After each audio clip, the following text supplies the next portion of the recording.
দেখেছো আমি কেমন মেয়ে?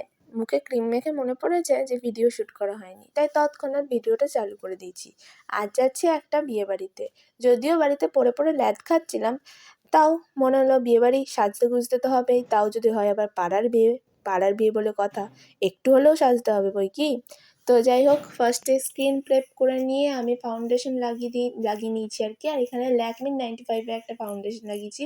আর এখানে আমি গান চালিয়ে দিয়ে উদুম নাচছিলাম। তো যাই হোক, মনের খুশিতে নাচছিলাম। যাই হোক, আমি এখনও ফাউন্ডেশন ব্লেন্ড করেই যাচ্ছি। তো ভিডিও ভালো লাগলে অবশ্যই লাইক, কমেন্ট, শেয়ার অ্যান্ড আমার চ্যানেলটাকে সাবস্ক্রাইব করে দিও তোমরা। তো যাই হোক, ফাইনালি আমাদের ফাউন্ডেশন ব্লেন্ড করা ডান। এরপরে আমি একটু করে নেবো কনসিল।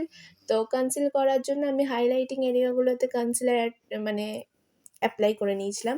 তো ফোন দেখে অ্যাপ্লাই করে যাচ্ছিল না, তার জন্য আমি অফলাইনে আর কি অফ ক্যামেরাতেই অ্যাপ্লাই করে নিচ্ছিলাম। এত তোতলাচ্ছি কেন কে জানে। তো যাই হোক, ভাবছি এরমভাবেই বিয়েবাড়ি চলে যাবো পাগলা সেজে। তো যাই হোক, আবার কিছুটা ব্লেন্ড করার জন্য আবার কিছুটা টাইম লাগবে। তো এখন আমি মুখে ঠোকাঠুকিই করে যাচ্ছি।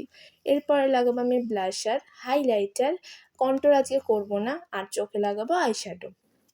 তো যাই হোক, উপস পাউডারটা পড়লো গায়ে। তো যাই হোক, কী আর করা যাবে, পাউডার পড়লো। যাই হোক, আবার ঠিকঠাক করে নিই। তো এরপরেও পাউডারটাও আমি ঠিকঠাক করে ব্লেন্ড করে নিয়েছি। এরপরে করবো গালগুলো টমটমের মতো লাল করে ফেলবো। তো গালগুলো আমি টমটম অর্থাৎ টমেটোর মতো লাল করে ফেলেছি। আর এরপরে আমি অ্যাপ্লাই করব অফ ক্যামেরাতে আমার আইশ্যাডোটা করে নিয়েছি আমি। আর এখন অ্যাপ্লাই করছি আমি আইলাইনার। মানুষে কী করে মোবাইল দেখে আইলাইনার পরে জানি না, কিন্তু আমার তো হয় না, তাই আমি অফ ক্যামেরাতেই আইলাইনার, মাস্কারা অ্যান্ড কাজল পরে নিয়েছি।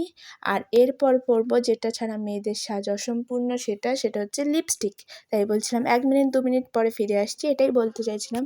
আর আজ আমি একটা বার্গেন্ডি অথবা পার্পল বা মেজেন্ডা, যেই কালারই বলো না কেন, সেই কালারের লিপস্টিক পরেছি। তো এইখানে আমার লিপস্টিক পরাও ডান। এরপরে আমি দেখাচ্ছিলাম আইস, মেকআপ অ্যান্ড ঠোঁটটা, and it is my final look.